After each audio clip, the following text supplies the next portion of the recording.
The Sherman Antitrust Act, 1890. America lay stretched on the floor, veins pumping with oil and railroad soot, the whole country twitching like an addict sweating a bad night. Rockefeller, Carnegie, Morgan. These were not captains of industry, they were emperors in their own minds, stacking gold while the rest of us coughed on the fallout. Competition? That was a punchline, like bare-knuckle boxing a bear trap and calling it fair play.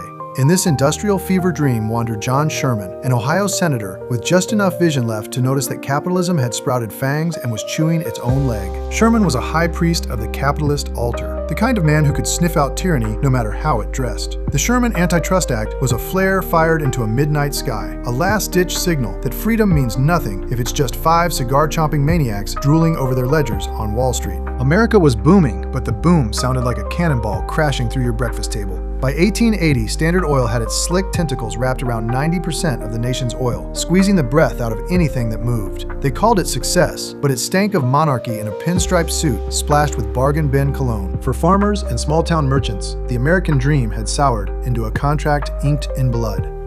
Rockefeller didn't waste time outlawing his rivals. He bought their railroads, gutted their prices, and crunched their bones for breakfast. Sherman watched as capitalism chewed its own children, eyes crazed and jaws clenching. His act was meant to jam a broken stick in the gears before ambition turned into empire and started devouring furniture. Benjamin Harrison wrote his name on the act on July 2, 1890, and for one brief, delirious moment, it looked like the government had finally hurled a brick through the colored glass window of monopoly. The law banned any contract, combination, or conspiracy in restraint of trade, which meant, in the twisted dialect of lawyers, stop playing medieval baron just because you can buy a silk hat. Naturally, Washington bungled the whole show. The courts, in a fit of bureaucratic delirium, used the act not to chain the oil barons, but to club striking workers, the same people begging for a crust of bread and a moment's rest. The law meant to choke corporate tyranny became a weapon against its own victims. The Act in 1914 and the Norris-LaGuardia Act in 1932 dragged the law back from the brink, a rare moment when Congress actually bothered to read what it was signing. Eventually, after the courts finished tripping over their shoelaces and pounding their gavels into the floor, they landed on the so-called rule of reason.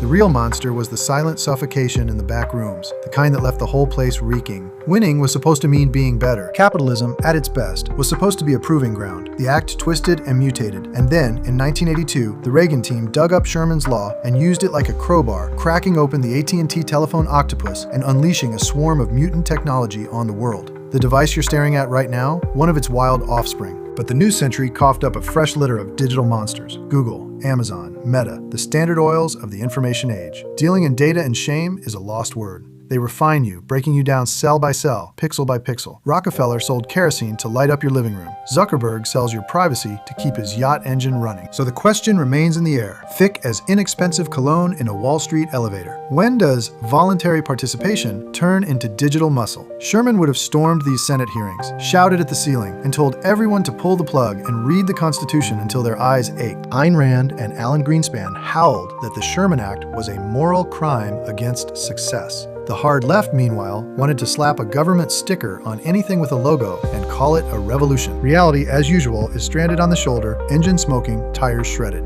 Liberty needs guardrails or the whole circus tumbles off the edge. The act was supposed to keep the race honest. Freedom dies when one man owns the racetrack, the horses, and the finish line. The Sherman Act is America's battered conscience, rattling its chains and howling in the marble crypts of Congress. It reminds us that capitalism is a beautiful, roaring machine until greed jams a crowbar in the gears and the whole thing starts belching smoke and fire. True freedom is a marketplace wild enough for the best ideas to claw their way to the top.